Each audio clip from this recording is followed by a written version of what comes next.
बड़ी खबर आपको बताते हैं, अपराधियों के खिलाफ एक्शन में योगी की पुलिस। गाजीपुर में 1 लाख का इनामी बदमाश ढेर किया गया।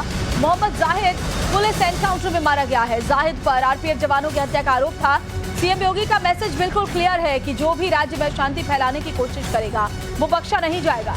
जाहिद ने पुलिस से बचकर भागने की कोशिश की, पुलिसकर्मियों पर फायरिंग की, लेकिन आखिर में पुलिस के काउंटर अटैक में घायल हुआ और अस्पताल में इलाज के दौरान उसकी मौत हो गई। 2 आरपीएफ जवानों को ट्रेन से फेंका था। इस आरोपी ने उनकी हत्या की थी और उसके बाद से पुलिस लगातार सरगर्मी से मोहम्मद जाहिद को ढूंढ रही थी। जैसे ही खबर मिली कि जाहिद वहां पर देखा गया है, उसके बाद जब पुलिस की टीम पहुंची उसे पकड़ने के लिए, तो जाहिद ने पुलिस कर्मियों के ऊपर ही गोलियां चलाई और जाहिद को उसके बाद पुलिस ने जवाबी कार्रवाई में जब गोली मारी तो वो घायल हुआ और अस्पताल में इलाज के दौरान जाहिद की मौत हो गई। तो ये बड़ी खबर आपको बता रहे हैं, जहां चुन चुन कर अपराधियों का एनकाउंटर किया जा रहा है।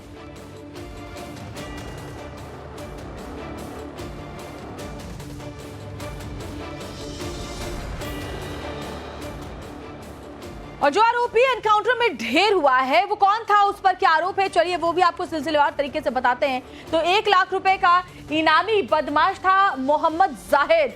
2 आरपीएफ जवानों की हत्या इसने की थी। 2 आरपीएफ जवानों की हत्या करने के बाद शराब तस्करों ने आरपीएफ जवानों को दरअसल मारा था और मोहम्मद जाहिद मुख्य आरोपी था। बाड़मेर गुवाहाटी एक्सप्रेस में 2 आरपीएफ जवानों की हत्या की थी। 20 अगस्त से फरार चल रहा था जाहिद और उसके बाद से पुलिस लगातार इसे ढूंढ रही थी। अपहरण, शराब तस्करी समेत कई मामले मोहम्मद जाहिद पर दर्ज थे। आरपीएफ जवानों की हत्या का मामला भी इसमें शामिल था। ट्रेन से फेंककर इसने आरपीएफ जवानों की जान ले ली थी और अब एनकाउंटर में ये मारा गया। एक और बड़ी खबर आपको बताते हैं नोएडा से, जहां अपराधियों के खिलाफ एक्शन जारी है। पुलिस एनकाउंटर में ठक गैंग का बदमाश घायल हुआ। पुलिस ने 3 बदमाशों को गिरफ्तार भी किया है। पुलिस चेकिंग के दौरान ये लोग भागने की कोशिश में लगे थे। इसी दौरान एक बदमाश के पैर में गोली लगी, वो घायल हुआ, साथ ही उसके 2 और साथी भी पकड़े गए हैं। तो ये बड़ी खबर आपको बता रहे हैं। देखिए, अलग अलग शहरों से इस तरह से मुठभेड़ की खबरें सामने आ रही हैं। अपराधियों का एनकाउंटर लगातार किया जा रहा है। तो आज बड़ी सफलता हाथ लगी है। इनके द्वारा सेक्टर 62 के पास चेकिंग की जा रही थी, जहां पर कि एक मोटरसाइकिल पर स्प्लेंडर पर 3 संदिग्ध आते हुए दिखाई दिए थे। उनको रोकने का प्रयास किया गया था। उनके द्वारा पुलिस पार्टी पर फायरिंग की गई।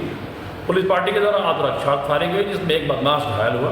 घायल बदमाश की पहचान एजाज के रूप में हुई है, जो मूल रूप में मेरठ का रहने वाला है। इसके अलावा हाशिम, उमरदराज और खुर्रम 3 अन्य अपराधियों को पकड़ा गया है। 2 इसके साथ थे और खुर्रम को इनकी निशानदेही पर पकड़ा गया है। एक तरफ उत्तर प्रदेश पुलिस अपराधियों के खिलाफ सख्त एक्शन ले रही है, दूसरी तरफ विपक्ष लगातार इस पर सवाल उठा रहा है। अब समाजवादी पार्टी अपराधियों की जाति देख रही थी, अब एसपी नेता पुलिस कर्मियों को ही घेर रहे हैं। एनकाउंटर को लेकर एसपी सांसद जियाउर रहमान बर्क का बयान, समाजवादी पार्टी की सरकार आने दो, एनकाउंटर में शामिल जो पुलिस अधिकारी हैं उन पर कार्रवाई होगी। देखिए, सीधे सीधे धमका रहे हैं। बर्क ने इन सारे एनकाउंटर्स को फर्जी करार दिया है। एनकाउंटर की एक प्रथा चली है, फॉर एनकाउंटर नहीं, फर्जी एनकाउंटर की, हम उसके खिलाफ हैं। जब समाजवादी पार्टी की सरकार आएगी तो एनकाउंटर जो भी जिसने भी फर्जी एनकाउंटर जिन अधिकारियों ने किया है, मैं और हमारी पार्टी पूरी उसके खिलाफ है फर्जी एनकाउंटर की। उसकी हम जांच कराएंगे और जांच करा करके जो भी इसमें अधिकारी संलिप्त होंगे उनके खिलाफ सख्त से सख्त कार्रवाई कराने का काम किया जाएगा। लगातार हमारे साथ बने हुए हैं, अपडेट्स हर खबर पर दे रहे हैं। मनीष, समाजवादी पार्टी लगातार एनकाउंटर्स को फेक बता रही है, लेकिन अब तो हद ही हो गई। जो एसपी नेता सीधे सीधे पुलिस अधिकारियों को धमका रहे हैं कि हमारी सरकार आई तब हम आपको देखेंगे। देखिए, बिल्कुल ये पहली मर्तबा नहीं है, बल्कि राष्ट्रीय अध्यक्ष अखिलेश यादव से लेकर जो समाजवादी पार्टी के बड़े नेता हैं वो लगातार एनकाउंटर पर सवाल उठाते रहते हैं। जितने भी कानून व्यवस्था लागू करने के लिए पुलिस ने एक्शन लिए हैं, वो सवालों के घेरे में समाजवादी पार्टी के नेताओं ने रखे हैं। अनुज प्रताप सिंह का एनकाउंटर कल जो उन्नाव में हुआ, अमेठी का रहने वाला था, सुल्तानपुर डकैती कांड से उसका नाम जुड़ा हुआ था, उसका एनकाउंटर हुआ। अखिलेश ने टिप्पणी की कि एनकाउंटर कमजोर लोगों की पहचान होती है। बर्क जो कि संभल से सांसद हैं, उनका भी कहना है कि समाजवादी पार्टी की जब सरकार आएगी तो ऐसे एनकाउंटर की जांच कराई जाएगी, क्योंकि जितने भी इनकाउंटर हुए हैं वो सब सवालों के घेरे में हैं। पुलिस ने अपनी मनमर्जी की है। सरकारें ऐसे नहीं चलती हैं, बल्कि सरकारों को गंभीरता से काम करना होता है। इनकाउंटर की जो नीति है, जो ठोको नीति है, वो जो है लॉ एंड ऑर्डर के लिए भी बेकार है और साथ ही प्रदेश की खुशहाली और तरक्की के लिए भी बेकार है।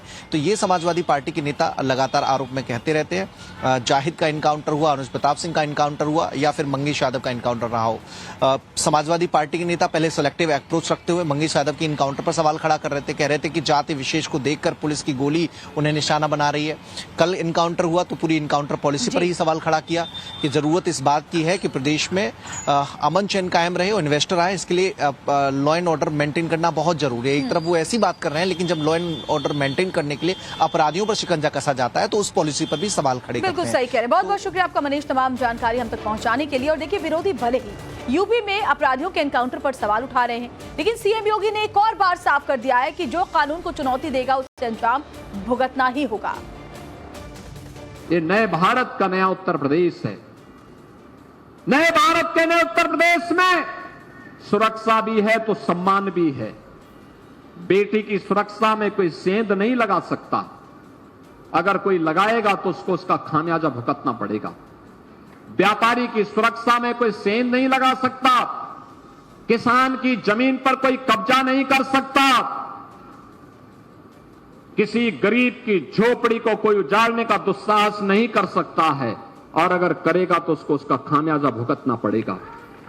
आज आप देख रहे होंगे ये माफिया आज गिड़गड़ा रहे हैं, कह रहे हुजूर एक बार जान बख्श दो, बस आगे से थैली लगा करके पेट भर लेंगे, लेकिन किसी को छेड़ेंगे नहीं, किसी की संपत्ति पर कब्जा नहीं करेंगे, राह चलते हुए राहगीर पर या व्यापारी पर गोली नहीं बरसाएंगे।